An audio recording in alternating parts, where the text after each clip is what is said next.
Well, obviously I've been in the Army for almost 19 years, so, fitness has always been part of my life, military requirement. But in about October of 2012, I started getting like these really bad, like chronic tension headaches, neck pain, and it started affecting me to be able to do my job in the Army because I'm a human resources. So I didn't really know what it was all caused from, and so they started trying to trigger, thought maybe it was just stress, and all this and that. So long story short, I was in good health at that time, fitness wise. And then when I started getting these pains, I couldn't do the things that I wanted to do, like work out, just daily moving around at a fast pace. So it really affected my quality of life. I became depressed. I developed anxiety. I was very emotional. I started, being seen by neurology and MRI, see if there was anything physically wrong with me that they could see, and a lot of it they couldn't tell.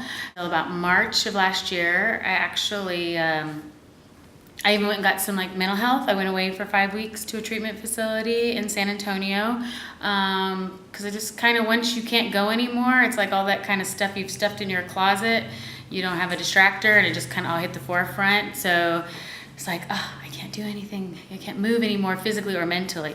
So when I got out of there, I got assigned to the WTB so that I could get the Army wanted to give me the time and to get treatment, physically and mentally. So I didn't have to worry about going to work and trying to perform, at my normal pace, my normal capacity.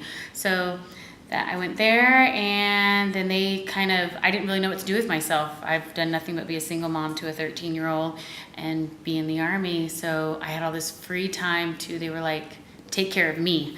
And I haven't taken care of me in a very long time. So I decided I started getting physical therapy for some of my problems. And one of the things they best said was getting back in the gym, strengthening my core, Physical strength has a lot to do with how we feel mentally and stuff. So I joined the gym this summer, late summer, and then I got involved in a Susan G. Komen breast cancer walk. I walked 60 miles in 3 days.